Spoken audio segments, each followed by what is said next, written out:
Learning martial arts from aliens is no walk in the park. One wrong move and you get smacked. Worst of all, when they yell at you, you have no idea what they're saying. I am holding it the same. Boba couldn't understand their language, but he could feel he was being cursed out. Just as the two were about to resume their sparring, a distant rumbling broke the silence. The Sand People suddenly panicked, grabbing their weapons and forming a tight defense line. Even the Banthas grew restless and uneasy. Only Boba stood there, confused. He couldn't understand why everyone was terrified of a passing train.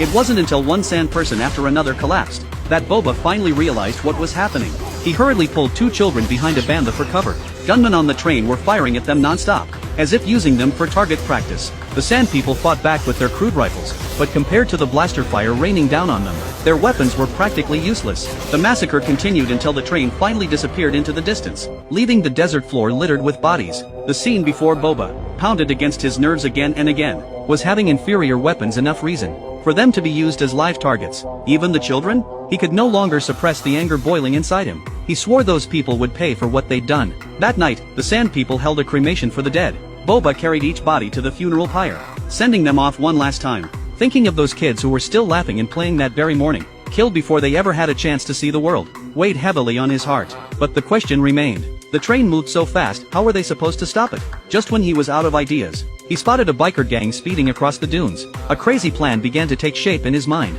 Borrowing a rifle from the chieftain, Boba headed alone toward a small bar glowing with light. Inside, a couple was on a date. When a member of the gang walked in, he grabbed snacks off their table, munching casually, then snatched the man's drink, chugged it, and handed back the empty cup. Not wanting to look weak in front of his girlfriend, the man stood up. He said it's not right. The bar instantly fell silent. A large thug stepped forward, grabbed the man by the collar, and jabbed an electric baton into his stomach. The man crumpled in pain, his girlfriend suffering the same treatment moments later. But just then, a broad-shouldered figure appeared in the doorway. His intimidating presence froze the entire room again. The gang members recognized trouble when they saw it, and scrambled to ready their weapons.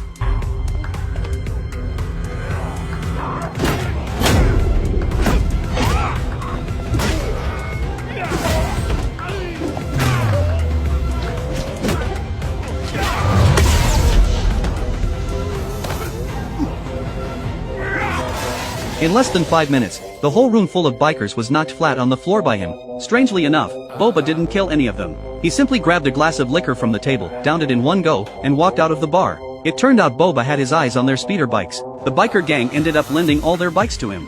Who would have thought they were actually pretty decent guys? Boba rode the bikes back in triumph, but the roar of the engines reached the Tusken ears, as a warning of incoming danger.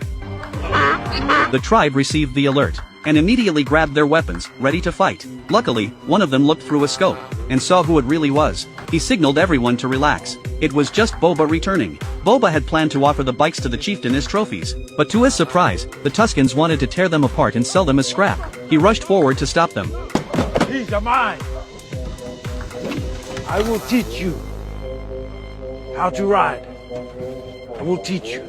Boba told the chieftain they could use these bikes to stop the train. The chieftain agreed to let him try, so Boba started teaching them how to ride. He even picked out a few who looked quick on the uptake, but getting them to actually learn was about as hard as building a nuclear bomb. Then Boba had an idea. Just treat this thing like a horse. This time, they finally understood. Jack was the first to give it a shot. Go. Stop.